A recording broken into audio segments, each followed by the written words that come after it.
For many years, the number of small and light weapons in circulation in Nigeria and the ECOWAS region has been a major challenge for countries in the area.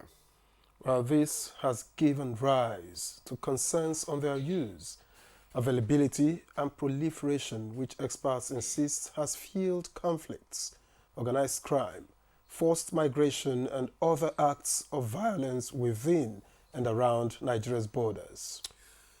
You're right, Victor. A recent report indicates that West Africa has some 8 million illicit small arms in circulation.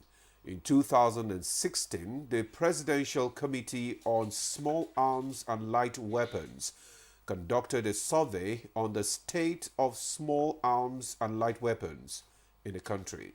Well, interesting to note that during that survey, qualitative and quantitative research methods were carried out on households. And feedback from this survey indicated that armed violence affects the lives of almost all Nigerians annually. That's true. The survey also revealed that most Nigerian households do not report owning a firearm. Only 14% of the households reported owning a firearm. And this survey also indicated that some other Nigerians believe that acquiring a firearm through formal structures is difficult, but direct purchase, diversion, and illicit supply, as well as craft production, were easier options. Also recall reports in the media on staggering number of illicit arms imported into the country through Nigeria's land borders. And in May 2021, the National Center for the Control of Small Arms and Light Weapons was established to address arms proliferation within Nigeria, while also collaborating with its counterparts in the West African region to fight illicit arms proliferation. Yes, but it lacked the strong legal backing to adequately carry out its assignment. It is, however, heartwarming to note that this has changed since the signing of the bill for establishment of center by the President, Bola Tinubu, just a few days ago. Indeed, that development gives legislative backing required to strengthen the center's mandate and paves the way for more coordinated and decisive action. And so Nigeria's National Security Advisor, Nuhu Ribadu, described the President's assent to the bill as a major milestone in the government's commitment to addressing the proliferation of illegal arms. And that is why on Good Morning Nigeria today, our panel of guests will speak on the implications of this development on Nigeria and the ECOWAS sub-region, as well as the role this Center for Small Arms and Light Weapons should play. Welcome to Good Morning Nigeria. I am Victor Azu. And I'm Ademola Adeoye. Let me also welcome you to today's program. We are reaching you live on the network service of the NTA. We'll be playing host to Chukwudi Okoli Ugbaja shortly for the newspaper review. But that will be after we get the news from Comfort Amodu. Comfort, good morning. How are you today? Good morning, Demola and Victor. I sure have some news for you. With the Vice President, Kashim Shettima, urging ministries, departments and agencies of government to actualize the agenda of President Bola Ahmed Tinubu across different sectors by working together. The advice was given after National Council on Privatization meeting chaired by the Vice President and recommendations ratified at the 2021 and 2022 audit financial reports of the Bureau of Public Enterprises. And the Council also approved the progress made so far by the BPE in the implementation of its 2024 work plan aimed at strengthening its operations. The Vice President commended the new management of the BPE for its diligence and renewed vision, urging stakeholders to support the realization of the Bureau's set objectives.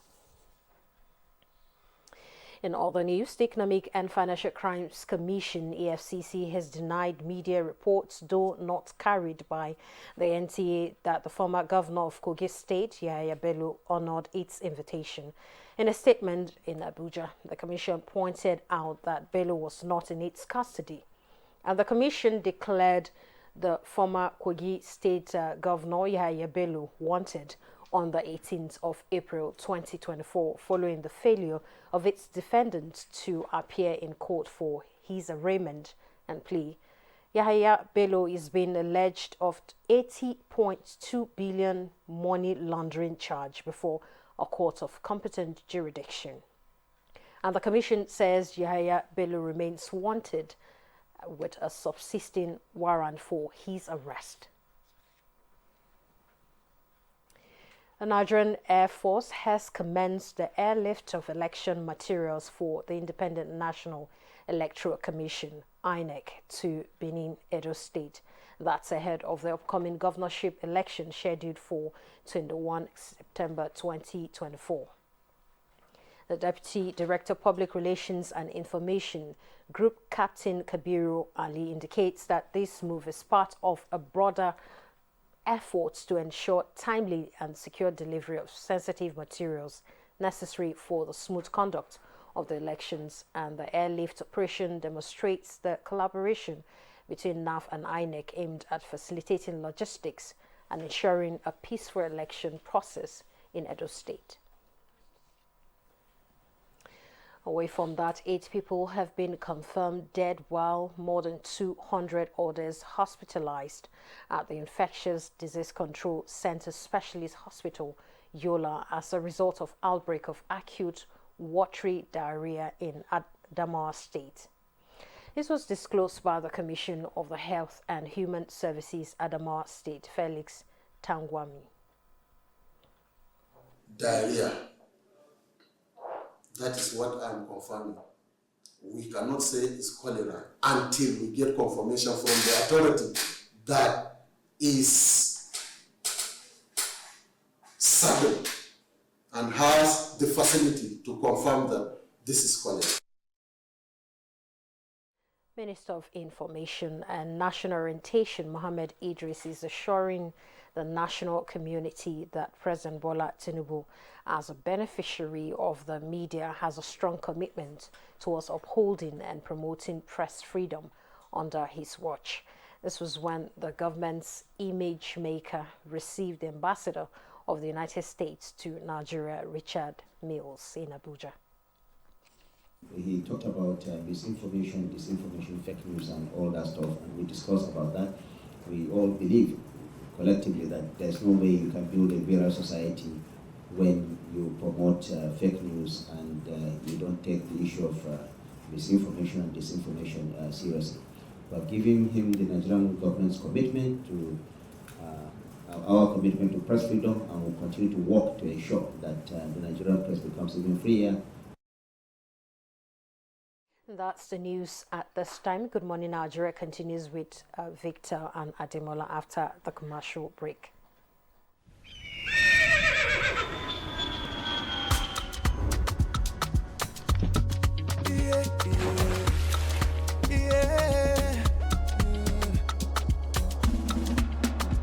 From the Atlantic across the savannah to the Sahara, we rise, a land of the free, we know they tire. We dream great, our spirit is undying. Resilient, rooted like palm tree, we sway in colors, with undying demand. We make solutions, we ignite passion, yeah. Each ethnicity is unique, we have more than just a nation. We are Nigeria, strengthening unity, we know they carry life. Together live the dream of a land with great destiny. We are Nigeria. I am the real Nigerian. Brought to you by the National Orientation Agency, NOA. We are live in the open market for Epic 10X Challenge. My people, today now, Today, I will show you how the power of new Apic 10X gives your toilet a better cleaning than bleach. Than bleach? Yes, so Impossible. toilets have stains which bleach cannot clean effectively. But Apic is thicker and sticks better, which gives 10X better cleaning versus bleach and kills germs. Oh, wow. You can now see that Apic is better than A new edition of TV Guide is out.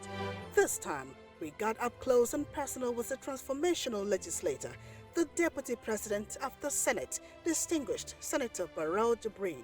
It created a difference in terms of representation through interventions that have brought an unprecedented infrastructural development to my area. This edition is a compendium of mind-blowing stories for your reading pleasure, ranging from technology, entertainment, economy, media, politics, family, and lots more.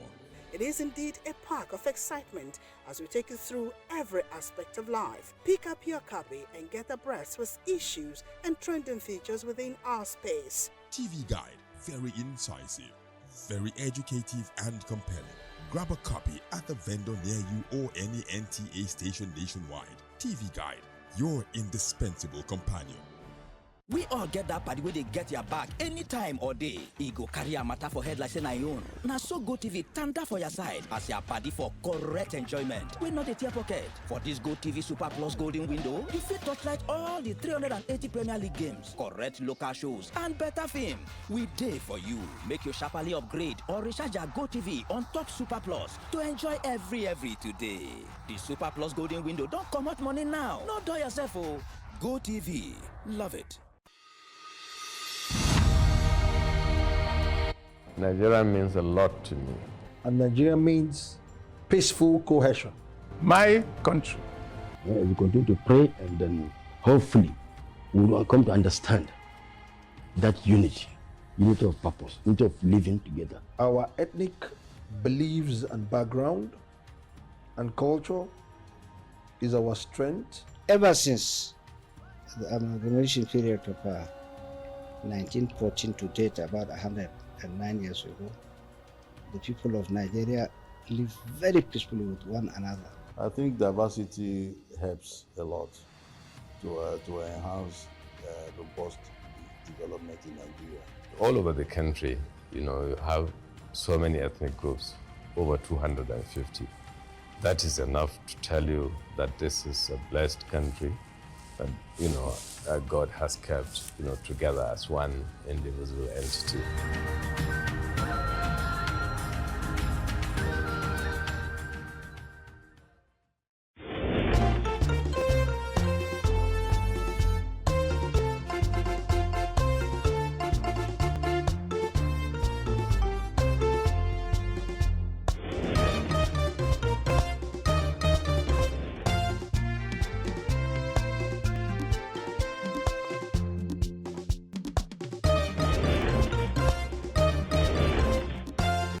This Sunday, live on Sporty TV, Athletic Club de Bilbao, Celta Vigo,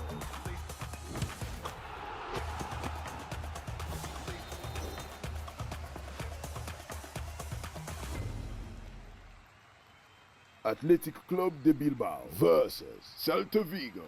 Watch live on Sporty TV. Brought to you by SportyBet. Play with champions.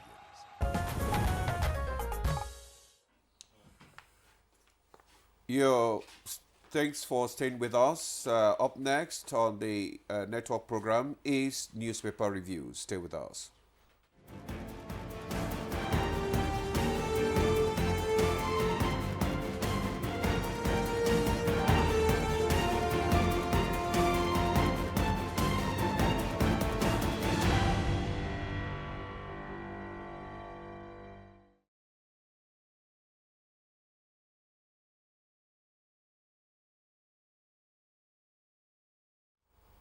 Yeah, okay, we have a newspaper reviewer here. Chooks, good morning. How are you today? Good morning, I'm fine. Demola, how are you doing yourself?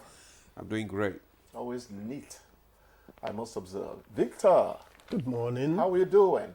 Well, I'm all right. I could be better. Yesterday you were Ovie of Ubulokiti. I know it's Obi they have there. You should not tussle with the king. Today you're caught in the middle. Well, I don't know where you are exactly. I'm just the Nigerian. I like the way you dress anyway. Thank you. Good to see you guys. All right, let me just start the newspaper with the Daily Trust newspaper I have here. Just under the nameplate, CBN to now charge cybercrime levy at 0.005% in new guidelines. Details on page 19. Demography positions Nigeria to lead $7.7 trillion Hala market Shetima. Details on page 4. Tackle illegal mining before it turns to insurgency, Zulum tells emirs. Details of that story can be found on page 10. And the major headline reads, Zamfara boat mishap, 10 bodies recovered, 22 still missing. Search extended to neighboring villages. Survivors, victims, families speak. How accident happened, eyewitnesses. Details of the story can be found on page 4. And also, Yaya Bello remains wanted, not with us. EFCC. That story can be found on page 7. And hardship. Bafarawa donates 1 billion naira to Sokoto people. Details on page 6. And court remands farmer for defiling stepdaughter. Story of that story can be found on page 16. Transport fare hike. Low turnout of students 1 week after school resumption. That's a major concern. Details of that story can be found on page 3. Then we have the front page picture of the Northeast Development Commission holds its first Northeast Climate Change Summit with the theme setting the course for sustained climate action in the Northeast. Victor? All right, and I have the leadership here. And it leads with this story.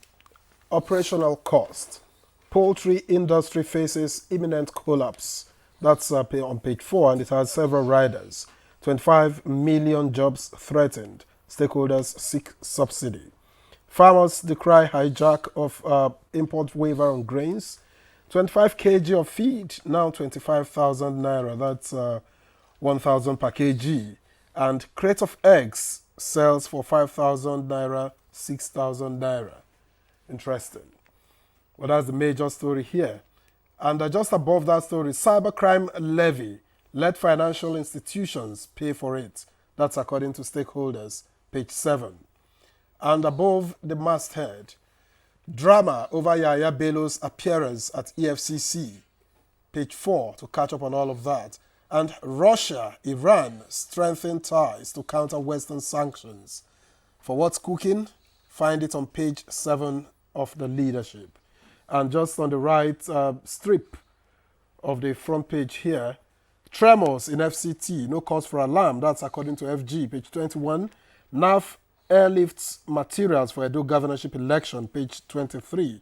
Troops kill 4 terrorists, rescue 20 hostages in Kaduna, page 16. Obi used us for Gogo dance. That's according to LP leaders, well, page 20. Which one is Gogo dance. Gogo dance is what we... No, this is Gogo. I'll explain it to you. Sorry I interrupted you. And then the leadership. The blueprint, I beg your pardon, leads with this story here. Borno flooding. FG moves against hazardous chemicals. Disease outbreak.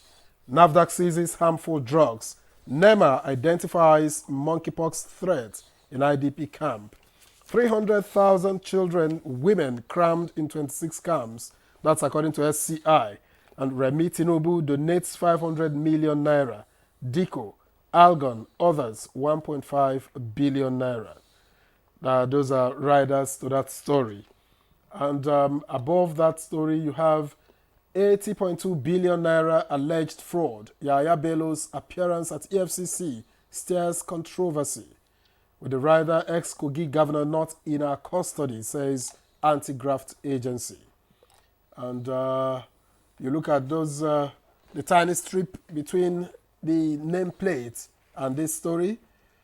Police commissioner's job, not candy for crying child. That's according to Lagos CP. Police commissioner's job, not candy for crying child.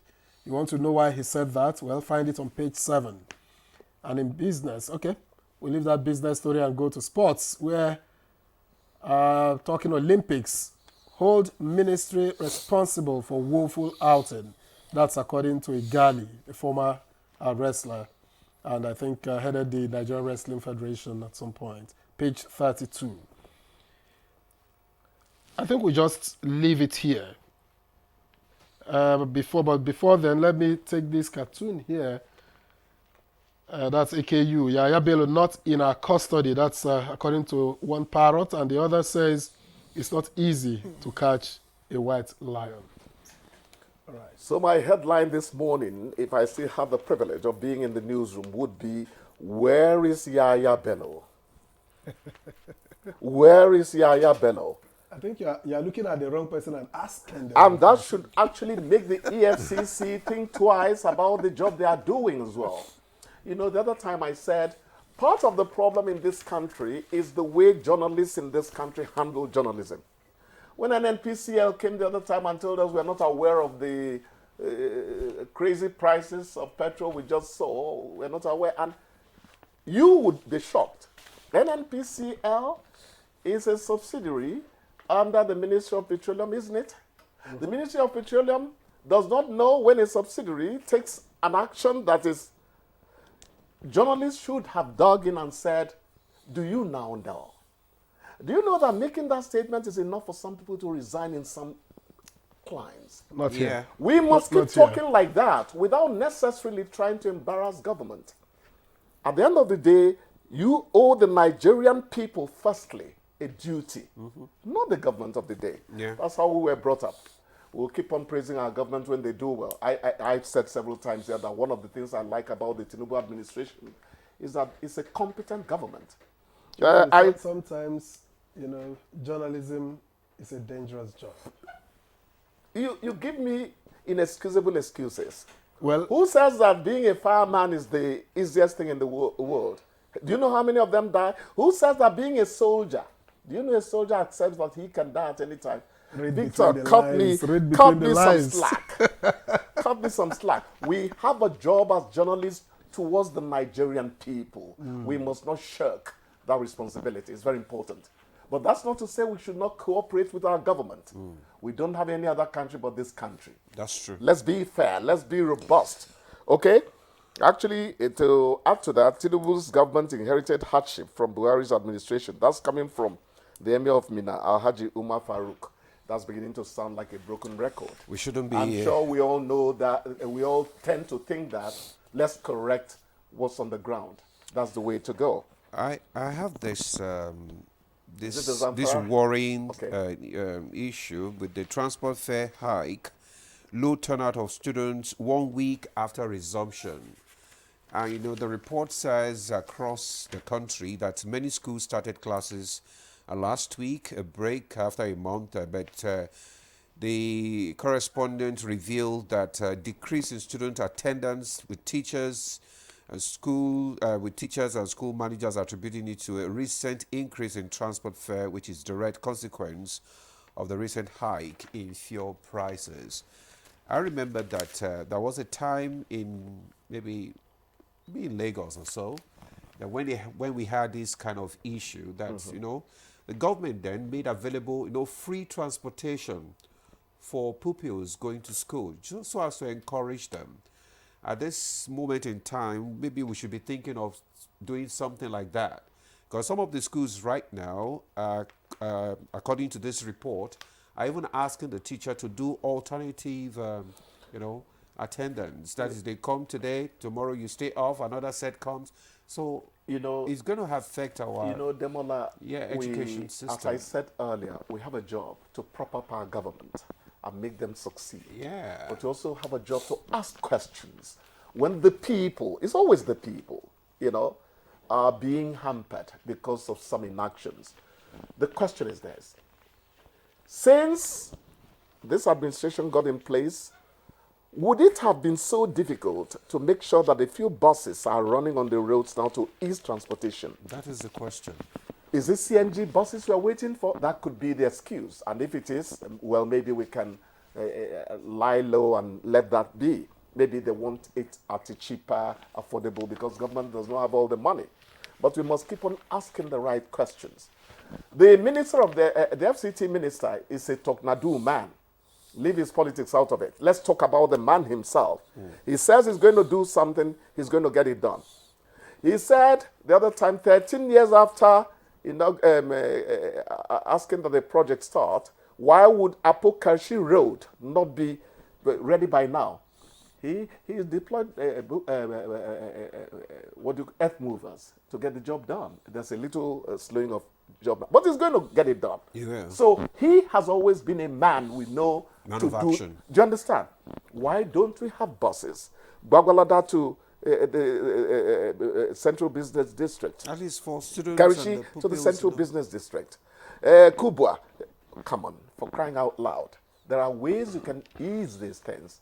It's very important. The boat mishap in Zamfara. Yeah, the boat, yes. These yes. are our fellow Nigerians. We must always mention things like that. 10 dead, 22 still missing. That's not palatable. No. And I would always go to our popular refrain. What amount of supervision is going into, ensuring that these watercraft, Water transportation, the right? watercraft, yes, actually are in a condition to carry our fellow brothers and sisters. It's very important. And when they happen, what does investigation reveal, and what kind of don't do it again goes out to people? Look, this thing happens virtually every year. And what happens is that there are not a lot of boats, sometimes maybe one boat or two in a day. And so everybody wants to get on it because it's the means for farmers to cross and to do their, and you to don't earn have their people. livelihoods. What So about this happens, you don't get more. Supervision. You see, it's going back to what I started. Get more. If you get more boats so that there's no rush, you can have fewer people on a particular. As a maritime supervisor, you have a right to insist that Chukudi does not commit suicide by being the 14th man in a boat that should take only 13. I think most of the states should take a cue there are a lot of laws, but implementation isn't quite there. You and I have a job. I think journalists should get people to get things done. That's our job. Yeah, I think a lot of states should take a cue from Lagos State government because they have organized, maritime. Lagos would always be a model, my brother. Let me get accused of being bribed to say this. It doesn't matter. I know I'm saying the truth. Lagos is always a model. We'll have to let you go, but you don't know what Gogo Gongo means. That song by gentleman Mike Ejaga, which the comedian Brain Jota popularized again, reinvented recently. Was he trying to popularize something to the point that it submerges what my people call it? What no, it is Gogo. That's what we call it. The title. That's the song. I know. Gogo Gongo is the song, not Ogogo. Gogo is different. Ogogo, not Ogogo. No, don't worry.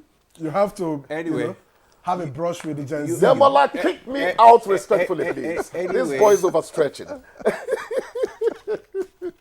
All right. Thank you very much, Chooks. We'll see you again tomorrow. God bless you guys. Always a joy to be here. All right. We'll now take a break now. Good Morning Nigeria continues after this break. Stay with us. The federal government of Nigeria wants vandals of national assets, electricity transmission towers, cables, and other facilities to desist from this act of sabotage. Vandalism is a serious crime punishable under the law. Vandalizing electrical equipment will affect millions of Nigerians, including your loved ones. Remember that national assets belong to all of us, hence the need to protect them. Report all cases of suspicious movement around electrical facilities to security agencies. When you see something, say something. This message is from the Federal Ministry of Information and National Orientation in collaboration with the National Counter-Terrorism Center, NCTC, Office of the National Security Advisor. NTA Television College Jos, with a pedigree of producing indelible professionals in the media space and an affiliate of the prestigious Ahmadu Bello University, Zaria, for the award of degree in mass communication, calls on prospective candidates to leverage on the following courses it offers for 2024-2025 academic session. BSc Mass Communication, those with minimum admissible score of 180 and above who sat for the 2024 JAMB/UTME and direct entry, while 100 to 179 minimum admissible score can apply for the National Innovation Diploma NID in Film and Television Production, Broadcast Journalism and Television Engineering. For more inquiries, visit our website or call 0803 383 4343. Announcer, Registrar. We all get that party where they get your back anytime or day. E go carry a matter for head like say na your own. Now so GoTV tanda for your side as your party for correct enjoyment. We not a tear pocket. For this GoTV Super Plus Golden Window, you fit touchlight all the 380 Premier League games, correct local shows, and better film. We day for you. Make your sharply upgrade or recharge your GoTV on top Super Plus to enjoy every today. The Super Plus Golden Window don't come out money now. Not do yourself, oh. GoTV. Love it. This Wednesday, live on Sporty TV. Giro, Rayo Vallecano.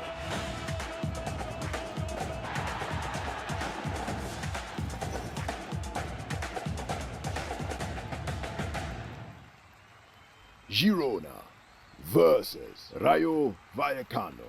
Watch live on Sporty TV. Brought to you by SportyBet. Play with champions. The race to qualify for the biggest football competition in Africa is on. The 2025 Africa Cup of Nations. 48 teams in 12 groups, with only the top 2 teams in each group qualifying for the African Cup of Nations in 2025 in Morocco. Don't miss the action, suspense and unrivaled coverage on AfroSport TV and its affiliates partners across Nigeria, starting from September 2024 to November 2024. AfroSport, your freedom of sport.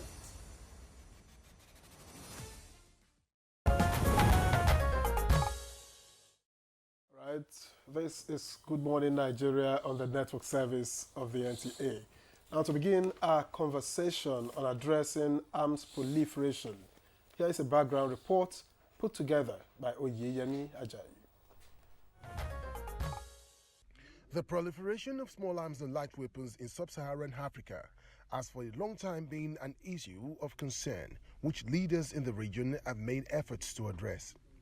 It has resulted in armed conflicts, the displacement of people, organized crimes and acts of terrorism, thereby undermining the peace, development and human security of Nigerians, and by extension, Africa at large.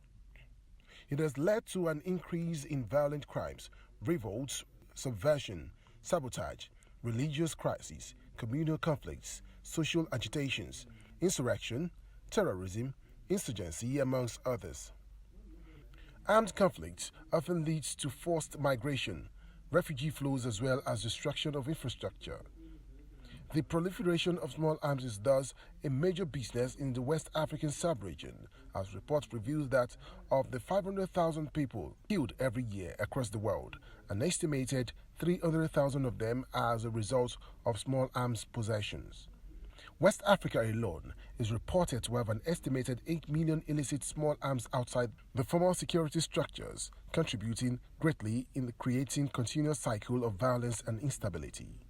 Now, these informed President Bola Tinubu assenting to the National Center for Control of Small Arms and Light Weapons Bill, in line with the United Nations Charter on the Control of Arms Proliferation. The center is set to further domesticate the UN Charter and mainstreaming gender in the fight against illicit arms trade. Now, how far can this go in the fight against proliferation of small arms and light weapons? Will this be effectively implemented? Our guests will be answering these questions and more shortly.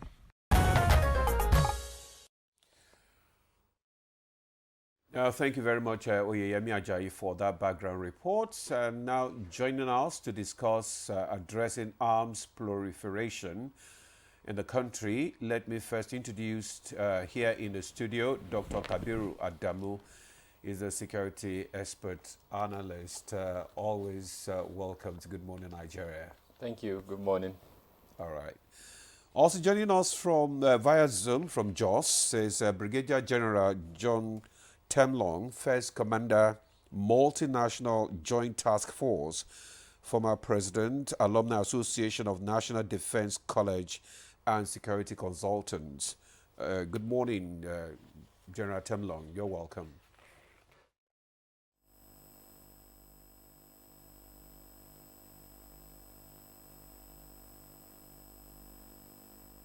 All right, and joining us via Zoom is Paul Ejime, Global Affairs Analyst and Consultant on Governance Strategic Communications. A pleasure to welcome you to Good Morning Nigeria. Thank you very much. Thank you for having me. Okay, so let's begin our conversation with Dr. Kabiru in the studio. When we talked about small and medium arms, small arms and light weapons. Small arms and light weapons. What are we talking about here? And let's just lay the foundation. Thank you. There are definitions that have been provided, for example, by the UN that categorizes certain weapons in that small arms and light weapons, and it ranges depending on the definition you use, from something as small as a hand knife up until something as an automatic weapon such as an AK-47. There are other definitions, of course, across the world, including by the EU and to an extent even by organizations like the AU and ECOWAS. So it depends on which prism you use. But generally, the perception is that any weapon that can be used for mass casualty or harm against in a situation of conflict can be categorized as small arms and light weapons. The general focus has been on weapons that have the capacity to injure and to kill, such as guns. And like I gave the example, semi-automatic and automatic weapons such as the AK-47. Over time, the attention of the world has been focused on this issue of small arms and light weapons, and that is because of the conflict they either breed or sometimes entrench. I think it would be wrong to assume, for instance, that the reasons for the conflict are because of the small arms and light weapons. Most times, no, but the access to those small arms and light weapons allow the conflicts to continue.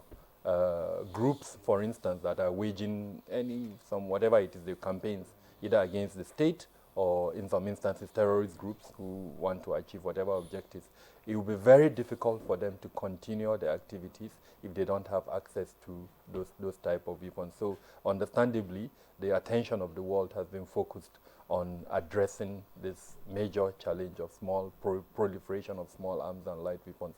And given the intensity of conflicts in the African continent, particularly in the Sahel region, the focus has been quite intense in the AU and ECOWAS through several either moratorium or agenda for either addressing this major challenge of small arms and light weapons. I'm sure down the road we'll probably discuss the situation here in Nigeria. Nigeria, as a member of global bodies like the UN at the multilateral level, the AU and ECOWAS, has also attempted to play its part in addressing the issue of small arms and light weapons.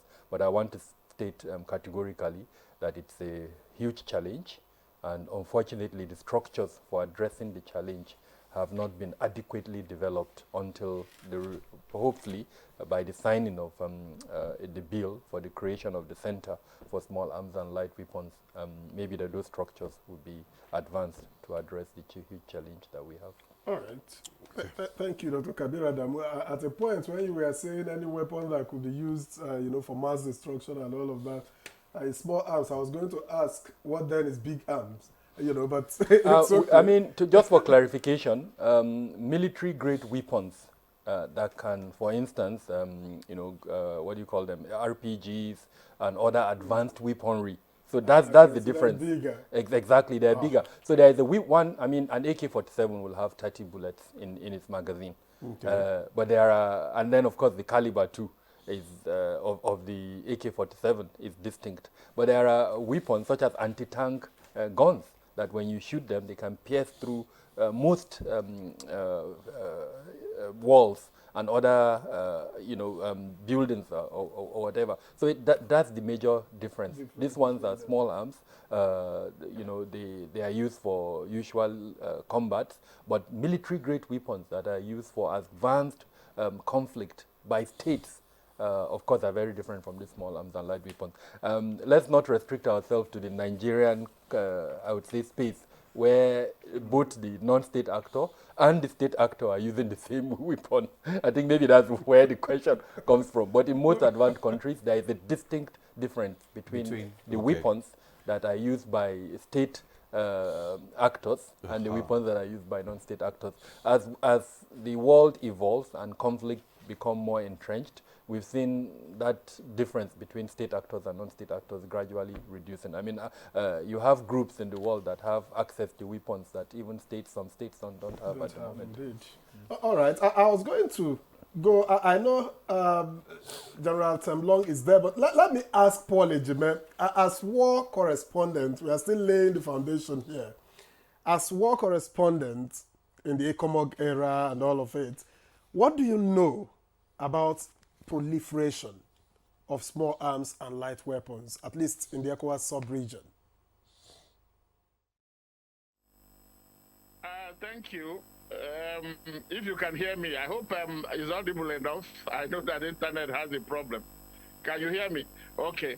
Yeah, let me just add to what Dr. Kabir in his explanation of what light weapons. The other reason they are called light is that they can be born in your person or just in your luggage, so you don't need to really show. So they say they are portable. I think that is where by persons, you can hide a knife, you can hide a pistol, you can also hide some weapons. You can hide a knife and then machete. These are like small arms and if you like and the fact that they can be carried that way, and then you can use them to escape a lot of very weak security network. That is the difference between this category and the heavy-duty arms that he is talking about. Well, back to the ECOMOG era, but before ECOMOG, let us bring it back home in Nigeria. We had a civil war, and that is the reason usually those who are anti-war advocates will tell you, please don't start a war because you may not know how it will finish. And even when it does finish, the implications, what the residue, what it leaves behind, will be far greater than, it's unimaginable. And every time you have conflict and there is war, you leave behind this, uncontrolled range of weapons, particularly the light and, light ones. And then that was why after the Nigerian Civil War, there was a spike in armed robbery. And then government, for those who remember, and government after 1971, then government came up, military regime, they came with capital punishment. And it didn't really solve the problem, because what it did was to radicalize when armed robbers get you, because they know that it is death sentence when they are caught.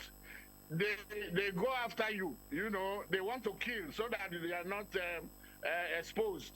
Unlike now that capital punishment is being frozen. Now go to ECOMOG. You have had the wars in Liberia, in Sierra Leone, and most parts of Africa, Somalia, in Sudan, in most places. What happens is that it is boom time for defense industries, and most of them are not in Africa. Many Africans don't manufacture weapons. They have to go outside to import this. And once there is war, you find it's a secret, it's supposed to be secret, those who sell the arms.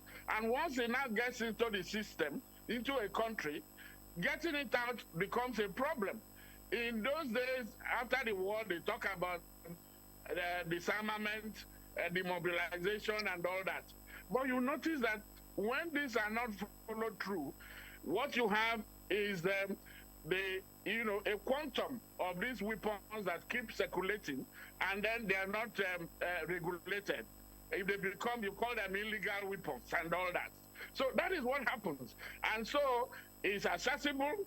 In Australia, for instance, I think they say a bottle of Coke is even, a pistol is even, or an AK-47 can go, as much, the same price as the Coke. So they've become so common because of the fact that they are not regulated. So a space that is not governed becomes a fertile ground for, such weapons. And so what Nigeria is trying to do now is good, but this is not the first time. Maybe what the issue should be, and we'll get there, is following through, implementation. And then you don't do it alone. It has to be a collaborative effort, given that our borders are usually porous.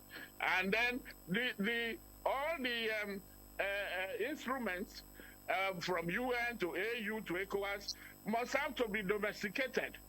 And after the domestication, you now act on them to make sure that those who are in charge the regulatory authorities will now make sure that you can't stop them, but at least reduce their circulation.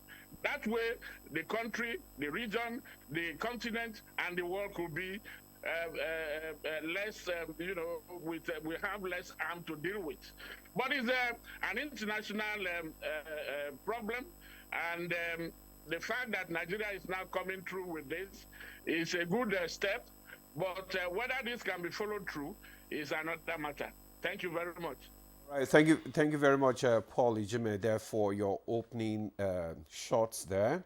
It is a global phenomenon. It's a global challenge, and Nigeria seems to be ready now to actually tackle it. So we're still, I think we have our fourth guest. Yes. Who has joined us from Benin, and that is what's the name now?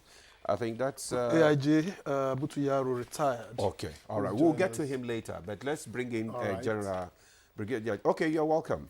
Let's bring in General Temlong into the conversation. We're still looking at the scope of the small arms and light weapons in the country. I mean, can you just give us a brief of your own, take on these and the primary, sources of these arms entering into the country? Well, thank you very much for having me. Good morning. First of all, we have to look at the strategic environment with which Nigeria is operating in terms of small arms, proliferation of small arms and light weapons. We have to see what are the external factors and the internal factors. Small arms and light weapons are not manufactured in Nigeria, so Nigeria don't have a control over these external factors. What the internal factors we have control over is the regulatory framework and going about getting those things. So those things are manufactured, and that's why it is a global issue, like rightly pointed out by Paul. Now, when you look at that, in Nigeria, we are within the sub-Saharan West African, sub-Saharan countries. And what happens in the sub-Saharan countries, what we see was that right from the fall of Libya, that's the Arab Spring, we have the whole of the Libyan armory busted and left open for non-state actors or even those who are recruited to go and fight, because at the time, Gaddafi recruited people, including Nigerians, to go in and fight for him. And so these people have easy access to arms. Now, when these things happened, They moved into Nigeria, moved into Niger, moved into Mali, and all the sub-Saharan Africans. And then you have the armed groups. If you know what is happening in the Sahel region, the Al-Qaeda in the Maghreb, the ISIS, and all one node are operating within this environment in Nigeria, Al-Qaeda, Boko Haram, bandits, and the rest. Now, the important thing to note is that these arms are not manufactured in Nigeria. So how do they get their way into this place? Paul talked about Somalia and the rest. About Sudan, too. They fight in Sudan. There have been a lot of wars going on.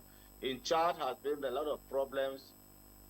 There were problems in Niger Republic, too. That was why the multinational joint task force was established, and I had the privilege of commanding the first, as a first force commander.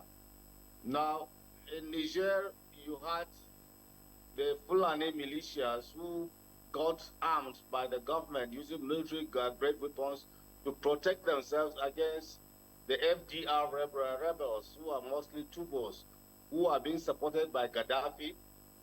And then the Chadians was the armed forces of Chad, which was under Hissène Habré. When they were overthrown, they moved in the whole armed forces and their arms and ammunition into the Lake Chad region. So you have all these weapons already in place in the Lake Chad region towards Niger, Difa, Boso, Ngungumi, and the rest. So they were all there, uncontrolled. But fortunately, Hissène Habré was maintaining the force there because he had the intention of moving in to go and recapture N'Djamena and take over government. But when he ran out of resources and when the law caught up with him in Senegal, these people had to leave off the land. So all those weapons, the military-grade weapons that were in the Lake Chad Basin, were being used by these people, where you had them moving into Nigeria, you hear contact with foreign accents and the rest. Now, moving forward, when we were able to defeat that force and they got back, I don't know what happened, whether there was a proper DDR that was done by both Niger and Chad, whether there was proper disarmament, demobilization, and reintegration that was done in those areas. Personally, we recommended to the Nigerian government to help the Nigerian government and Chadian to be able to demobilize and disarm, because it requires a lot of resources. Because what happened is that if we could go to Liberia and Sierra Leone, because of the domino effect of that war that will happen here, these areas are underbelly, so we'll have it. But what happens now is that the international arms traders, and these are what we call the crisis entrepreneurs, they buy these things from countries outside these countries and they move them in. Why? Because we have porous borders, we have weak institutions, poor governance to deal with these situations. So they come in very easily. And so when you see it is that either because of, if these things can be stopped from moving out from the armed manufacturing countries themselves, if measures are taken, but it's quite difficult because arms trade is a terrible thing that is like the drug trade, because they go hand in hand. If you remember, even US was involved. Countries are even involved. There was a time, if you remember, there was Admiral Poindexter when he was the National Security Advisor, and there was the Iran-Contra arms deal, where the government itself was involved in arming non-state actors. It's the same thing if you hear the history of the Taliban. Governments of some countries were involved in arming the Taliban. What of Hamas now, the Houthi rebels, and the Hezbollah in Lebanon? They are being armed by a state. So these states are arming non-state actors to fight against states. Fortunately, if we looked at it well, Sam P. Huntington in the 1990s, by 1993-96, has postulated that there will be a clash of civilization after the post-Cold War. And this path of civilization is going to involve the fight of culture, religion, small arms actors, not an interstate fight. But we didn't prepare ourselves for this coming situation where we could see non-state actors challenging states to the extent that, like in Afghanistan, they had overrun the government and taken over the government. We have a situation where in Sudan, there was a split. South Sudan now is a country. Somalia now is anything but a country. So in Nigeria, all these effects of movement of small arms and the rest, they are moving. And if you look at the number in Nigeria, it's quite alarming. By the estimates, they say we have about 350 million illegal small arms and light weapons, and the population of Nigeria is not up to 300 million. So you can see that the number of small arms and light weapons in Nigeria are more than what the small arms, more than the population of Nigeria itself. So to put more light on what, because I joined in when Kabir was talking and then Paul, you see there's a difference between small arms, light weapons, and heavy weapons.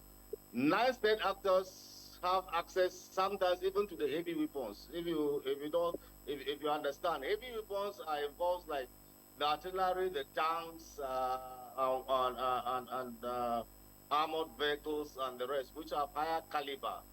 Now the small arms are those that are light caliber, small calibers like the 1.62, the 12.7 mm, and the anti-aircraft weapons that are there available, including the handheld or shoulder-held anti-tank weapons and the rest. Machine guns counts into all these categories too. So you have them, but the non-state actors even have access to armored vehicles in some areas. The Taliban have access to tanks. All right, General Temlong, thank you very much for your opening remarks. We will get back to you just so that we can get quickly to Benin, where AIG Abutu Yaro, retired, has been listening patiently too. AIG, thank you again for joining us. Given the background that has been laid by the others on the program this morning, what do you make of the assent, the presidential assent recently given to the commission, which is located in the Office of the National Security Advisor? How does this help? To the extent that it has empowered the agency to act in a more strengthened manner, a more focused manner, and acting much more as the focal point in small arms control in Nigeria. Hitherto, before the signature, the arrangement has been that the agency has just been operating as a center in the Office of the National Security Advisor. But with the presidential assent, it has been given teeth to act in full executive, in full operational, and in full legal capacity. And in furtherance to that, the Deputy Inspector General of Police, Babatunde Kokumo, who is in charge of that agency, has actually made more inroads in the arms control platform by making effort to ensure that even decommissioned arms from the arms-bearing agencies or entities of Nigeria are being taken into custody now for possible destruction. Apart from decommissioned arms, a lot of retrieved arms, which were byproduct of law enforcement, have been taken into their custody, and efforts have been made to destroy them. So the point I seek to make by this discussion is that the presidential assent has now accelerated the Nigeria government effort to control small arms and light weapons in Nigeria. It has equally put in place an established conformity with the ECOWAS protocol on small arms and the UN protocol of small arms too. And it has equally placed mechanism for greater fight against small arms in the country, because the leveraging provided by the presidential assent now demands that all arms-bearing agencies and entities will now legally, compulsively relate and adapt to arms control measures enunciated by the agency, because it has gotten a legal platform to act in proactive executive capacity. Beside that, the presidential assent will enable the National Center for Control of Arms now to expedite action and expand their activities across the length and breadth of Nigeria, especially some points of inroad into the country where we have unauthorized or illegal entry points. Like as I mentioned on a program some days back, as we speak, we have about 1,400 illegal entry points into our country that are not manned by the immigration services or any of the entities of government that takes care of border control. And I believe that with this act being implemented or having signed it, the Center for Control of Arms will take more expeditious action in terms of plugging the loopholes at those locations where arms enter the country, and it will take more action with respect to stopping local circulation. And they will take more arms too, more effort in controlling local crisis entrepreneurs whose actions and inactions have provoked arms circulation in our country, particularly the political class.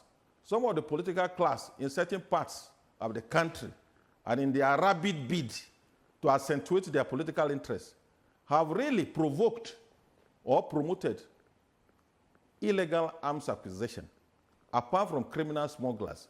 And I think with this act in place now and the empowered status of the National Center for Control of Small Arms, persons who provide succor and enablement for importation, circulation, possession, and use of illicit arms, I believe they are going to have a greater days with the Center for Control of Arms. And beside that, all the arms-bearing agencies now will have a very strong link with the agency in terms of retrieval, in terms of destruction of arms, and in terms of reinforced synergy to ensure that arms proliferation is brought to the minimum.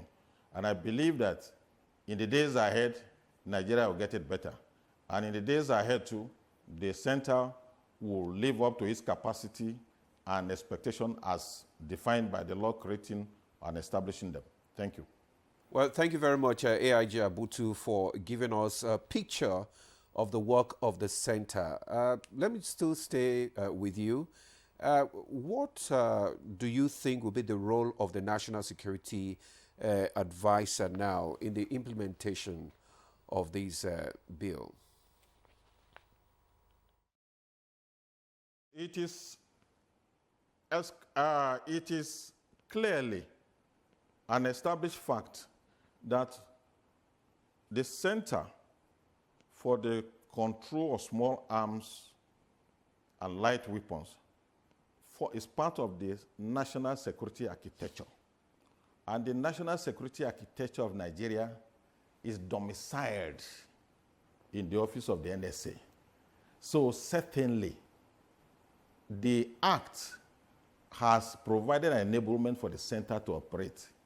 And it has even enabled the NSA too to continue to do oversight supervision, oversight function with respect to our security architecture.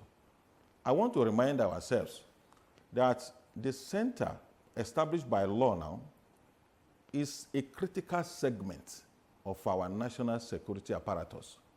Like all others, will fall within the purview of NSA's oversight.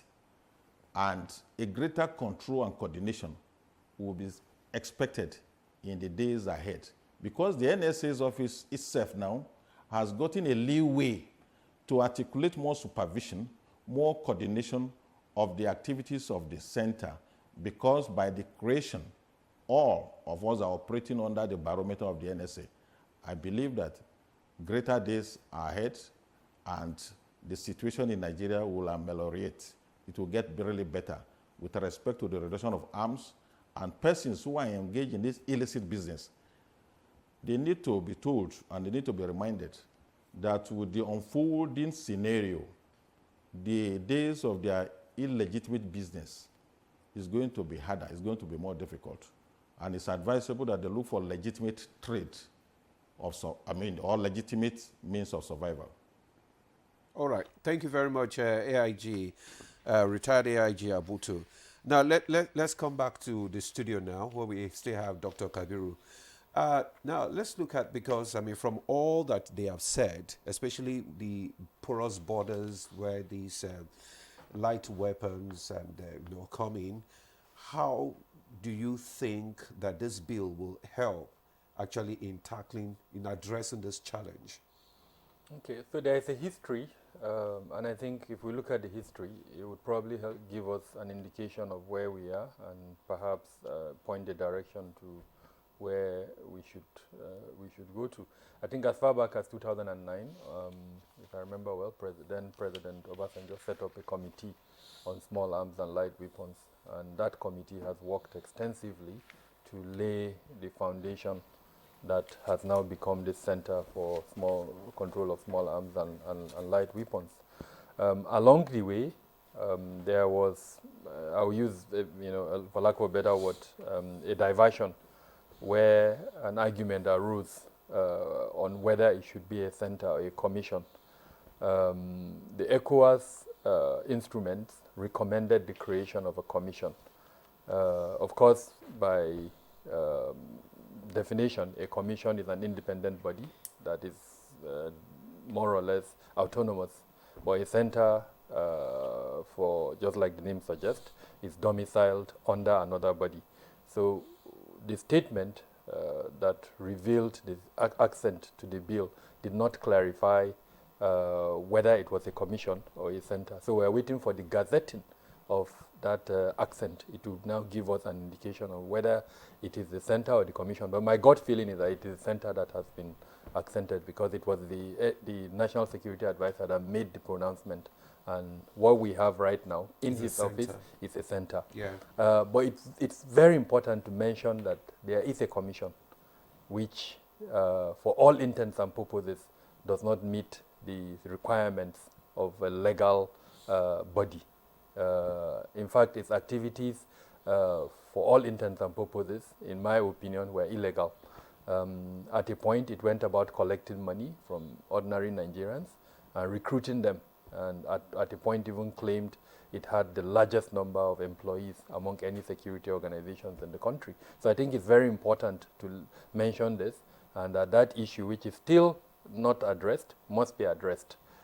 If there is a presidential accent, and the accent is for a center to exist, then that other body, which, like I said, is illegal, remains illegal, and whoever continues to front it as an existing body should be arrested and prosecuted. I think it's as simple as that. And like I said, if he has collected money from people and has employed them, either EFCC or ICPC, any of them should step in, and where they are able to retrieve that money, return it to the persons. Having said that, we know that the center has created regional offices within the 6 geopolitical zones that exist in the country. And the idea of creating those regional offices is to reach out to the various elements, both the federal agencies that work to support the retrieving of these small arms and light weapons. Some of them will include the police, customs, and then even the military to an extent, as well as the civil defense. They all, in one way or the other, support the retrieving of these small arms and light weapons. And we know that these regional bodies have worked extensively. I can recall from media sources in places like Plateau State, Rivers State, several parts of the southeast, these weapons have been retrieved by either the police or customs, and in most instances, and the military, of course. Public ceremonies are held where these weapons that have been retrieved by these agencies are handed over to either the regional center or the national center here in the Office of the National Security Advice. So the architecture has been set. It's now with this presidential accent. One of the major differences, which just to add to what the retired AIG mentioned, from my understanding, before now, the budget of the center was, as it were, subsumed under the budget of the National Security Advisor. But with this presidential assent, it's very likely that now the center would be able to submit its own budgetary requirement, perhaps through the Office of the National Security Advisor. So again, giving legal backing to its operation, unlike in the past where it would have to now borrow from the budget of the Office of the National Security Advisor. So we're hoping that advancing from this, perhaps even state offices can be created beyond these regional offices. There are gray areas that I think would need to be addressed. As an example, the issuance of licenses to Nigerians for the possession of weapons, which is being done by the police at the moment. And that's a constitutional issue because that's what the Weapons Act says. So if this center now has quote-unquote jurisdiction over small arms and light weapons in the country, what would be its relationship, as it were, with the police in terms of the issuance of licenses? Of course, there are several other strategic issues. Decommissioned weapons. Not too long ago, I think it was the Auditor General of the Federation that released a report that showed the Nigeria Police Force, some of its decommissioned weapons had been found in the hands of criminals, as it were. So these are areas that we're hoping the center will step in and ensure that gaps around the weapons usage by even law enforcement agencies that are constitutionally recognized to carry weapons do not create further challenges within the country in terms of weapons proliferation. I would also want to add just a clarification to a statement made by General Tentenglong. There is a local manufacturing industry for weapons in Nigeria. It started... One? Yes. Just one? No, there is. There are local fabricators of weapons that exist in Nigeria. Yeah, especially the local one. Not necessarily. The AK-47 that you know is being manufactured locally in Nigeria. There are challenges with regards to its precision and maybe even the velocity of the, when you fire a shot, the velocity of the shot. But in terms of the looks and what it can do, almost similar to the foreign AK-47. So I think it's very important. And I'm saying this on the basis of a research. As you know, I run a company, and we were commissioned to look into this matter a few years ago. And we found out that the contributors, as it were, to the proliferation of small arms and light weapons include the foreign sources that have been well enunciated by other discussants. But I also want to say categorically that there is a local industry for the manufacturing of small arms and light weapons. Now, the reason why I brought this up is I think the center would need to look closely at that. There are various arguments around what to do with that local industry. Some are saying now that we have a DICON, and there is a bill that the president has accented to, and as part of the Renewed Hope agenda, the president wants us by 2027 to be able to produce 40% of our local requirement for both weapons and ammunition. Now, if that is the case, some are advocating why, since we have this local talent that have shown, some form of innovation, why don't we find a way to document them and then incorporate them into this, the DICON production machinery, as it were. Now, whether that is something that can be done or not, it's not my place to say, but point is we need to look closely at that, because if we don't find a way to incorporate them, then the bad elements will continue to incorporate them. And I think that is something the center would need to look closely at. And then, of course, the issue of illegal importation of weapons. Consistently, we've seen over time where the Nigerian customs, through either land, air, or sea borders, will confiscate weapons. What we don't see more often is the prosecution of those that have been confiscated. So we're hoping that the center will develop a procedure for not just the arrest, but the prosecution of anyone involved in the importation of illegal weapons into the country, so that the deterrence element within our legal system can be enhanced. Because if most times what you see when they are arrested at the lower end, the people behind the importation are never are never exactly. Only a full-fledged investigation, which we are hoping that the center would start the processes. Because again, I think sometimes the challenge is that we try to reinvent the wheel. And my point I'm trying to put forward is that the center does not need to replicate certain activities, but it can provide a framework that will support other law enforcement agencies, other security organizations to support it in carrying out its mandate. So working together with the customs, with the police and the several other organizations to achieve some of these points that I've mentioned would perhaps be the way to go until we reach a stage where the center can boast of having the capability for handling some of these things itself. All right, thank you very much. You've raised a lot of... Dr. Kabir Adam, thank you for all the issues you've raised. Let me quickly get back to Paul Ejime.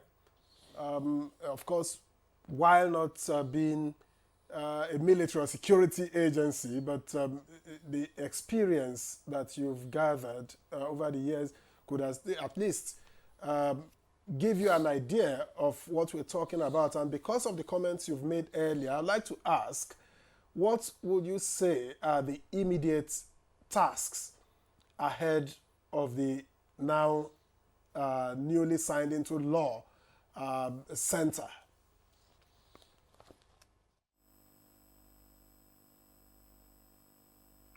Okay, if you can still hear me, I think it's a mammoth task, but it's also doable. So one will say, will the enabling environment be created for them to function and do the work? Given what you at times you call the Nigerian factor and all that. Security is everybody's business. It's a collective responsibility. There is no silver bullet here. And I hope nobody wants the center to now come and then solve all the problems of small arms and light weapons. I think we'll be dreaming if we think that is the case. Because it will require collaboration, coordination, cooperation of all the agencies, that are involved. The military, the police, all the arms-bearing agencies of government. And then you will ask, I haven't seen the details of what they will be doing. Can they prosecute? What is the size? How are they equipped to do the job? Maybe identifying, tracking, and then retrieving, because that is the issue. And then what about the big man syndrome in Nigeria?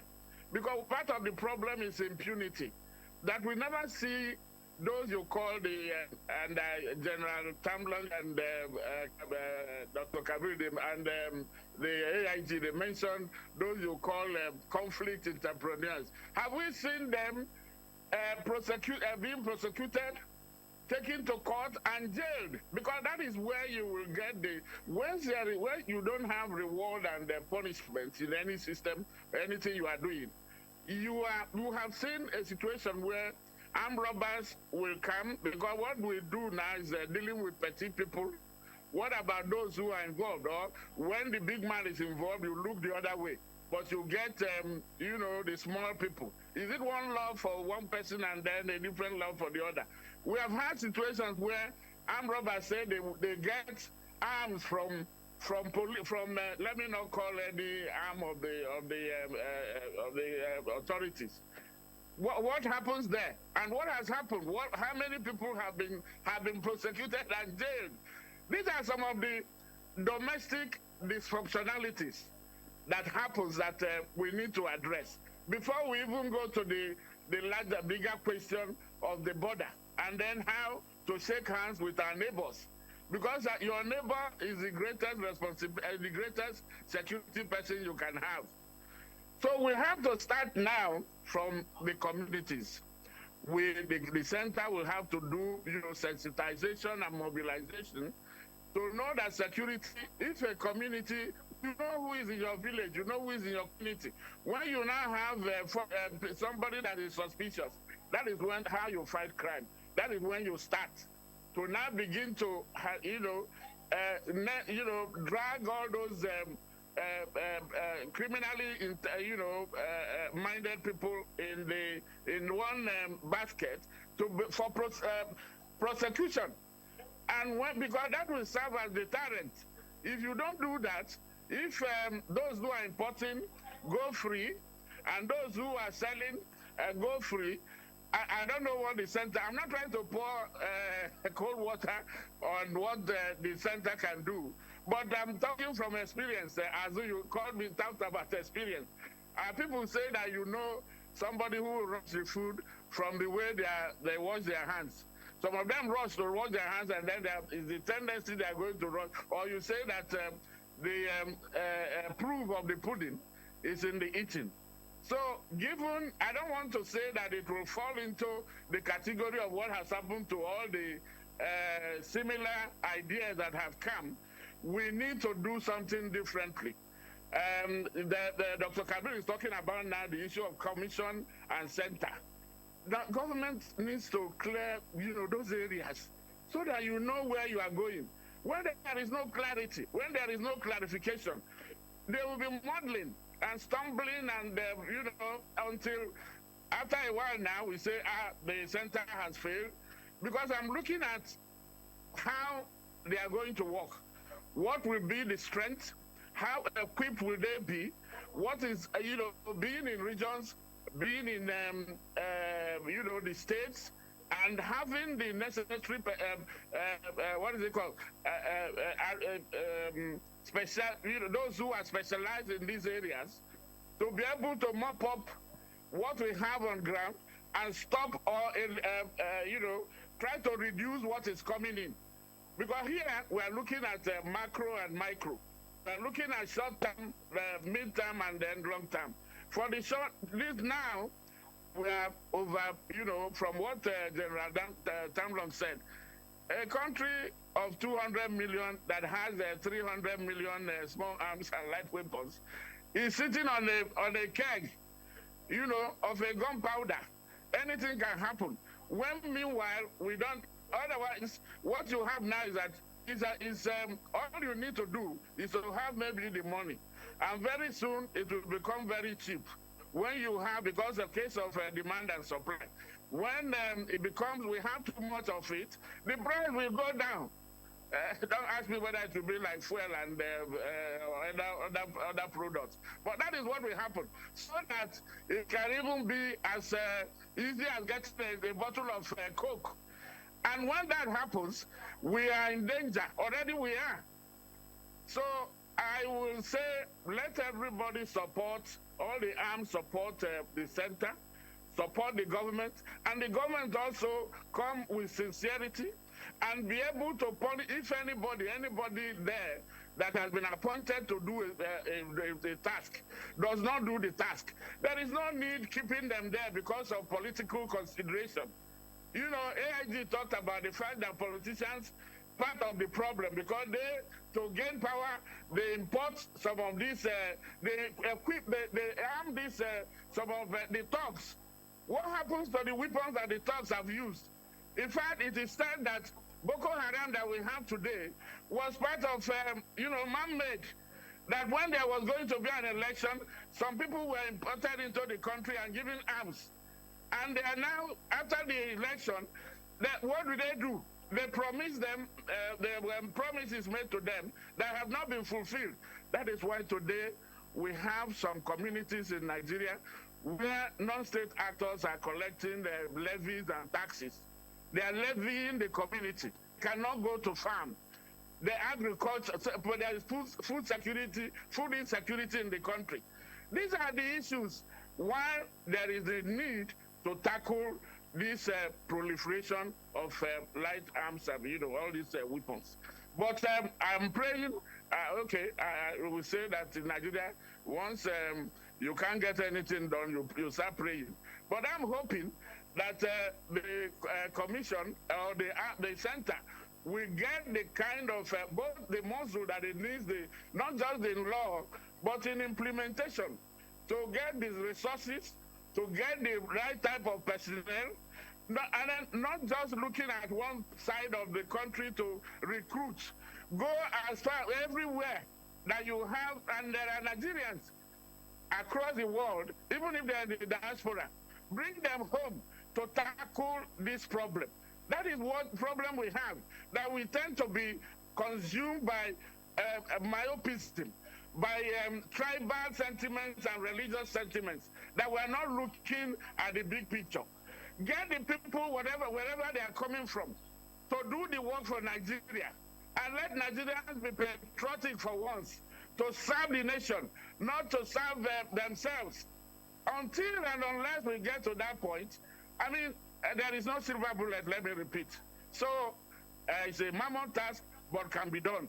If the determination, if the commitment is there, if there is the enabling environment is created, if the center can be given what is required to do the job, and in this case, because what happens is that very soon you will have a competition between agencies instead of coordination and collaboration. And that's what kills the initiative. So let me leave it here. Okay, thank you so much, Paul Ijibe there. I can see that you are so passionate about what you are talking about, and whether you are hoping or you are praying, I think the point is made. So we would like to call on General Temlong to react to some of the issues that have been raised, but we have to go for a break now. Not yet. So we'll take a break now. When we come back, the General Temlong will respond to some of the issues.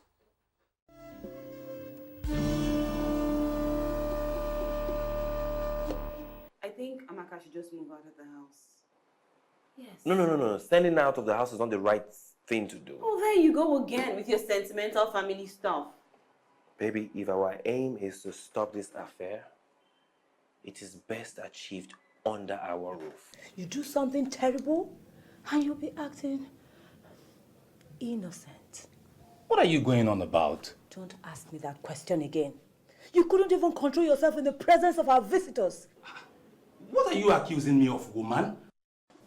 My son, I don't know how serious you are with my daughter, but there's something that needs to be done urgently before you move any further.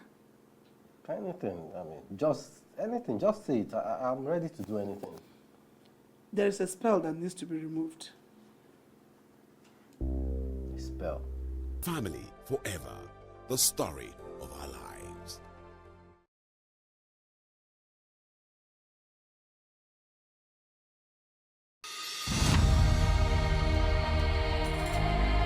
You have to move from the point where you protect and defend your religion to a point where you also recognize the rights of the other person, of the other religion, and protect it. So if I am protecting my own territory and my own people and trying to emphasize their rights and protect their rights, I should also be thinking about how to protect the rights of the others.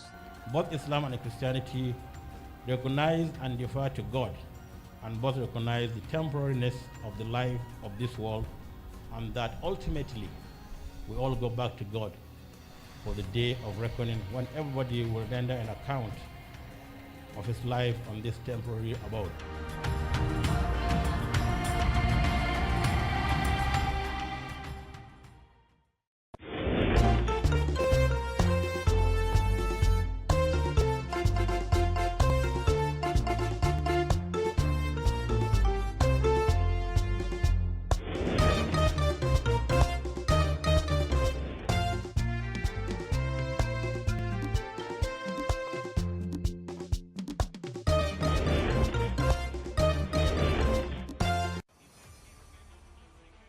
The race to qualify for the biggest football competition in Africa is on, the 2025 Africa Cup of Nations. 48 teams in 12 groups, with only the top 2 teams in each group qualifying for the African Cup of Nations in 2025 in Morocco. Don't miss the action, suspense and unrivaled coverage on AfroSport TV and its affiliates partners across Nigeria, starting from September 2024 to November 2024. AfroSport, your freedom of sport. this Sunday. Fiorentina. Ranieri with a header, and there's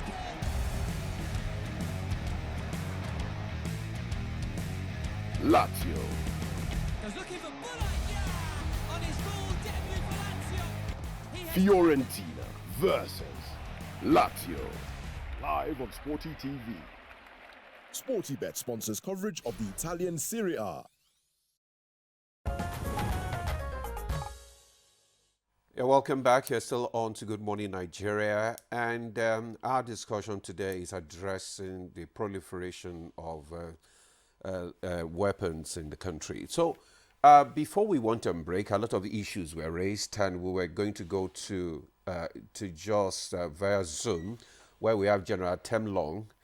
General Temlong, I wanted to address some of the issues that were raised, by some of the guests that are here.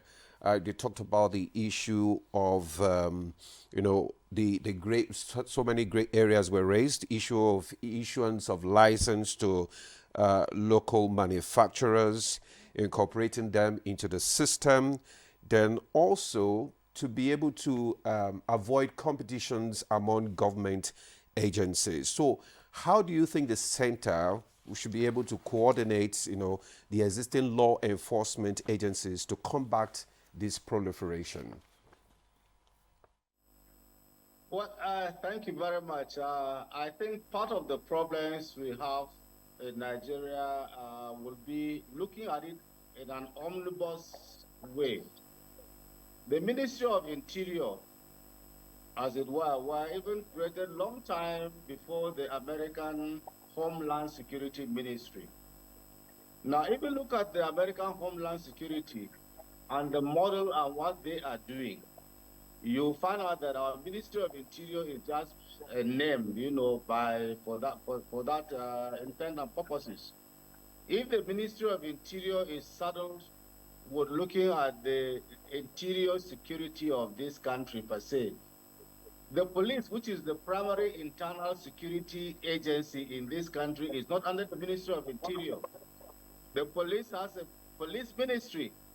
So what is the Ministry of Interior left with? They are only left with immigration, the civil defense, and the rest. The road safety itself is under the SDF office and the rest. So we need to look at even the structure of governance. Now, if you say counter-terrorism itself and this proliferation of small arms are all internal issues. Counter-terrorism, the lead agency for counter-terrorism is the police. The Center for Counter-Terrorism is domiciled at the National Security Advisor's Office. Now, the Center for Small Arms Control and Light Weapons is still domiciled there. Like rightly mentioned, it's not a commission by the center, so it means it has limited powers as completely controlled by that office. So we probably have to look at the structure of governance itself and making our ministries accountable for what they are supposed to do and holding them responsible. There will definitely be competition because some of these are constitutional issues. The police will tell you that they are constitutionally empowered to give you license. They are the ones who are in charge of the lead agency for internal and counter-terrorism and the rest. You have not changed that aspect of the Constitution. It is still there. What the military does is providing military aid to civil authority, which is supposed to help the police and the civil authority put the enabling environment for civil administration to turn back. So you have these gray areas that have been put in place already. The other aspect that we have to look at seriously is that, is this commission going to be above board as others have been? The road safety was created out of the Nigerian police. Have they performed anything better than what the traffic police are doing? Till today, it is the VIOs that give license, not the road safety. So you have all these provisions, and if you go to the Insurance Act, if you have an accident, if you don't have a police report, the insurance will not pay. It's not the road safety report that they will use. So you have to go to police. So there are so many gray areas itself in governance itself that have created a situation that make governance weak and poor. The institutions are there and replicating and duplicating their conflicting issues. If you look at the Civil Defense Act and look at the Police Act, there are about 20-something provisions that are the same with the police and civil defense. So we need to sit down and do a comprehensive security sector reform itself to be able to draw out who is supposed to do what. As it is now, we are creating institutions that are going to find it difficult to function because the cooperation that we keep having of interagency cooperation is in itself, you are infringing on the existence, the corporate roles of one body, and you want him to give it to you free of charge. It's not going to be possible. So we need to look at those areas. Now, when you talk of small arms, proliferation, and live weapons, it including even parts, is not talking about the whole completely manufactured weapon itself. So if you import a working part of a rifle, you import the butt, you import the cocking handle, you import the muzzle, and the rest, you assemble them here. So there is a difference between manufacturing and assembling. But in any case, there are these crude things that you can't say they are not manufactured here. People use bicycle pump to make weapons. There are, if you look at, they even have the revolving revolvers that they use cartridges to fire. Those ones are something that are being done here. But like Dr. Kabiru said, the important thing is that we have talked about a military-industrial complex and what the role of DICON should be to coordinate all military-related manufacturing agencies and make sure that they work in tandem with what our requirements are. So I think even going further, it's just like the, what do you call it, the modular refineries that are being bombed left, right, center in the South. I mean, if those ones are being incorporated and say, look, if our local people have this technology, how do we refine this technology to be able to make them and have regulatory bodies and the rest? Wouldn't be in this case of mess, having to import fuel or even bombing them, degrading the environment and the rest. So we need to look at some of these issues in a complete perspective. So will the center be a silver bullet like Paul said? Well, I don't think if it is, we thank God, because we have a situation where individuals are more powerful than states in this country. We have seen in the past where bandits with their arms celebrating and talking with governors in government houses. Bandits in government houses in this country, slinging their arms into government house. You as an individual, if you are going to government house, you are supposed to even put your arm outside. So what extent can we even have? We have individuals who seem to be more powerful than this country. We have individuals who have gone to sit down and snap and take photos with terrorists, bandits, and come out and come back. Nothing has happened to them. And they even talk in defense of the bandits and terrorists. What have we done with them? And we have a question that the AIG said, we have a situation where those in authority itself, the politicians, arm thugs to come back and use them during elections. We saw how Yusuf was used in Borno State for elections, where they said, no, these boys are our boys, they use them for elections. So how is this center going to work? Are they going to take on the big guys? If they do that, I wish them good luck. And I think that will be the beginning of bringing Nigeria back to where it's supposed to be in the Committee of Nations in terms of good governance, accountability, and the respect for the rule of law, and that the law is equal. Everybody is before the law is equal. And I think that would be the beginning. But we have a situation where individuals leave government richer than the states or the ministries they are living. There is no way you get security because they will use money to protect themselves. And what do you need to protect yourselves? You need arms. You need influence. you need authority. So those are what they use the money for. So I believe that this center, if they want to work, we have to look at it in relation to what we have in CRAF, to look at an omnibus situation where we say, okay, if this center is going to be domiciled at the National Security Advisor's Office, the counter-terrorism is there, then we have to upgrade the role of the National Security Advisor, the office, from an advisory status to an executive body, so that it becomes as big as a ministry. As it is now, you're having a National Security Advisor who does not even go to the Senate for clearance. He is appointed at the whims and caprices of the president, and yet he is carrying out roles that are bigger than what the executive functions of ministries and the rest are carrying.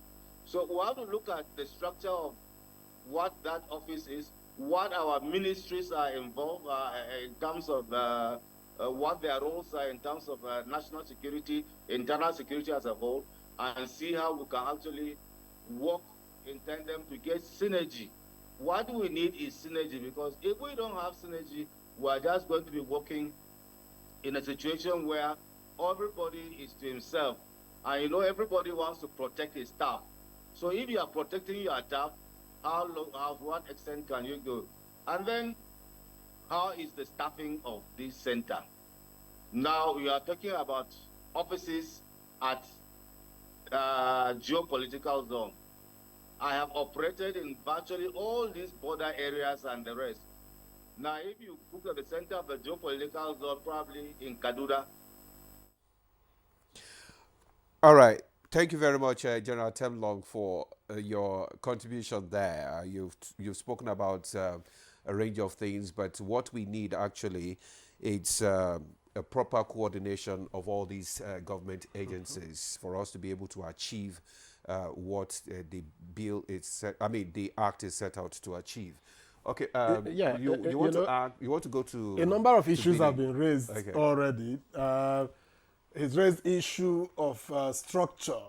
You know, how the office is structured. We first had this controversy of whether it's a center or it's a commission. Well, I think it's a center because the statement heralding this presidential assent said clearly it was a center, and it is domiciled in the office of the NSA. Well, having established this, I'm not sure what limitations there are, but let me quickly get to AIG Abutuyaro, retired in Benin. A lot of issues have been raised. You may like to react to them, but there's another. Each time we have a conversation of this sort, border security is always mentioned. Would you say that the proliferation of small arms and light weapons is also a failure of border security? And can our borders, which we always say is very porous and too large, can it ever be effectively manned? Very much. I wouldn't say or call it failure. I would rather call it challenge or border management. And the gamut of all these circumstances we have been narrating point out to one thing. They are developmental challenges, which is always common or characteristics of developing countries. Border management, arms control, personal behavior, strong or weak institutions, etc. These are natural characteristics that define a developing country or developing environment. So what we are seeing, in my view, are not really very, very strange or abnormal to the stage of our development. I strongly believe that developing a country or institution is work in progress and it's an evolutionary effort. There will be a lot of imperfections, omissions, disconnections here and there, but they are naturally expected. What we look forward to is how we can really escalate or speed up our processes of meeting up our developmental challenges. And security or arms control or proliferation are part of the challenges of security governance, and development. Of course, our border, as I said in a different forum some days ago, our borders are very, very large, and they are very, very porous. And the porosity is a function of the nature of the colonial evolution of our boundaries. What we call our national borders now, when for real intent and purposes, they couldn't have even been bordered per se, because they are areas that are resided by contiguous cultural communities. Communities that are very, very contiguous. The way our borders emerged was as a result of colonial calculation. You are aware of the Berlin Conference and the attendant consequences of it. So that is why when you come to our border, we wouldn't say they are really porous. We would rather say it's challenging. Because in some of our entities, what we call our national border, a man wakes up in the morning, his bedroom is in Nigeria, his farm is in Cameroon. His wife lives in the other village, which is on the Cameroonian side, the same family, the same clan, the same language. We are aware of all these things. That alone is a challenge to managing our borders. But as it is, we cannot bemoan our faith and stay arms at akimbo. We must be seen to be doing certain things in organized way. And one of those certain things in organized way is the assent or the proclamation of the law establishing the operation and independence of the Center for the Control of Small Arms. Is value addition. We are equally aware, as I speak, we have up to 1,400 illegal borders. People are crossing. We are not really manning them in the real sense of it. The institutional mechanism for manning them is in deficit. Our manned borders by immigration, as I speak, we just have about 80 to 90 that are manned by immigration officials. The rest 1,400 I described, they are just there, and many things happened. But that is just by the way.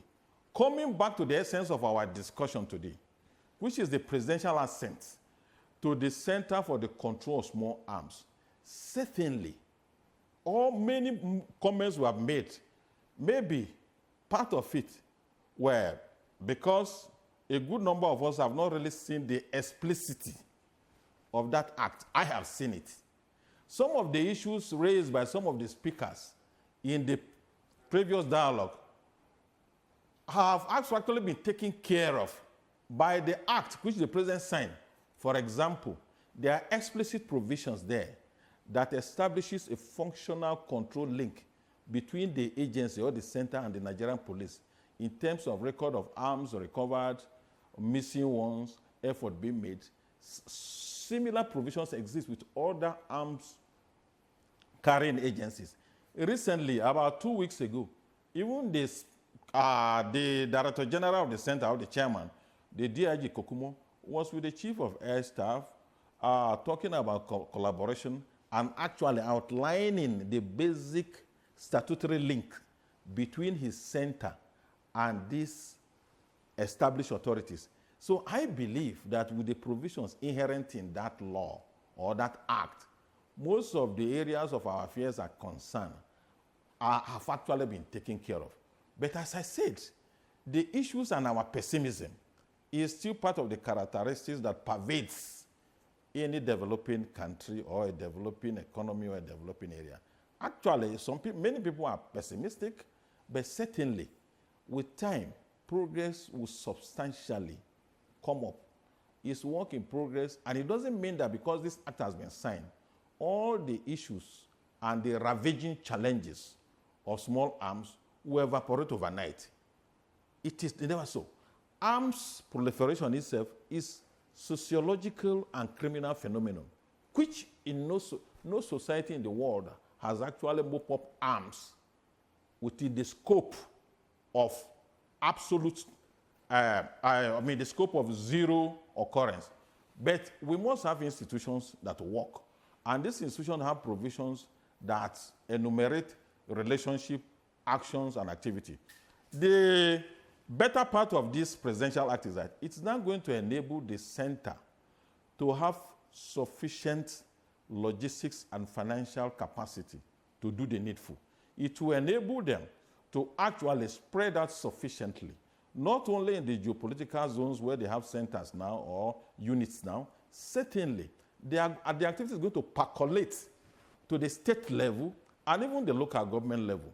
These are not things that may happen overnight, but certainly it's work in progress. And I want to enjoin all Nigerians to support the novel scheme. And it's still part of our fulfillment of international obligation to the United Nations Protocol, the ECOWAS Protocol, that requires every country who is a signatory to put in place lawful mechanism, entity that is legislated to take special interest in arms control. And I believe we are going to make reasonable progress over time, especially with the kind of leadership provided by the Chief Executive, the DIG Johnson Kokumo, which is ongoing, and we have been seeing the result. I can say, without any error of expression, that on 1st of July this year, 544 illegal arms were retrieved by that agency with 11,000 rounds of ammunition. And the persons who were arrested by it, as I'm speaking, the agency is prosecuting them. Well, thank you very much, AIG Abutu there. Unfortunately, because of our time, we have to cut you short there. Thank you for at least letting us know that most of the gray areas that issues of concern have also been addressed, I mean, in the act there, because you are privy to it. Thank you. Let's just, because of time, we just take your last comments, because I know earlier on you talked about the issue of, sanction, prosecution, proper prosecution, so that it would deter others from, going into these arms, these light arms and all that stuff. So, but from the background report and the report we had, about only 14% of Nigerians have actually come out to declare that they have these, light arms. How do we, manage this issue? Okay, I think the most important thing is advocacy. The center will have to have a strong, hopefully, advocacy unit that would engage with Nigerians through various platforms. In today's world, you can't underestimate the effectiveness or efficacy of the social media platform. Unfortunately, Nigeria is a conflict-ravaged country. There is no region at the moment that does not have one or the other conflict going on. I think it's only the southwest that does not have an active conflict. All the other regions have, to an extent, active conflicts. And so the drivers of, or the incentivization for weapons proliferation will remain as long as those conflicts continue. So the center will have to also attempt to address, of course not on its own, maybe that's why I differ with the AIG. It must not recreate activities. It can work with existing bodies. There is the Institute for Conflict Resolution, I think, ICPR, I think, that it can work with to find a way to resolve those conflicts so that the proliferation of small arms and light weapons that is the foil for those conflicts to continue would reduce. Through advocacy, through campaigns, through public engagements, hopefully it would reduce the desire for Nigerians to settle scores through the possession of weapons. And then I think that would be the beginning. Of course, we already have an existential challenge. The weapons are in the country. So retrieving those that are in the country, it would have to work with the existing agencies that have already been itemized. But I think the bottom line is advocacy. Thank you very much, Dr. Kabir. Now, let's just quickly get a parting shot from General Temlong in just 30 seconds because of our time. Well, thank you very much. I think the real issue will be good governance, because proliferation of small arms and light weapons flourish where there is poor governance and then weak institutions. So all we need is for the government to up its game in providing governance, providing education for the people, eradicating corruption, to a manageable level, and then unemployment of the youth to a manageable level, and giving them hope. Because, and then coming in and reining in the powerful in our society who think they are over and above the government. The law and the law must be applied to everybody. That way we'll get a country where everybody is safe. It's not a silver bullet to think that we create institutions and it creates. No, it works not in a... All right. Okay. Thank you very much, General Tem Long. Paulie Jimmy, let's just in 15 seconds. Okay, yeah, I will align with all that have been said, with particularly Chanlong, that it is about accountability. It is about punishment for bad behavior. It is about collaboration and cooperation. It is about dealing with all what I call the dysfunctionalities: corruption, nepotism, tribalism, religious affiliations, and things that get on the way of meritocracy. Let us be merit-driven, not driven by all these primordial considerations. Thank you very much. Okay, thank you very much, Paul Ijeme, Global Affairs Analyst and Consultant on Governance Strategic Communication. Thank you so much for your contribution on Good Morning Nigeria this morning. Also, we want to thank General Tem Long, First Commander, Multinational Task Force, former President, Alumni Association. Thank you so much for coming on Good Morning Nigeria, and thanks for your contribution. And also, we want to thank retired AIG Abutu Yaro for your contribution. Thank you so much. Also, and Dr. Kabir, thank you so much. Thank you so much for coming. Well, that's Good Morning Nigeria this morning. Thanks for staying with us.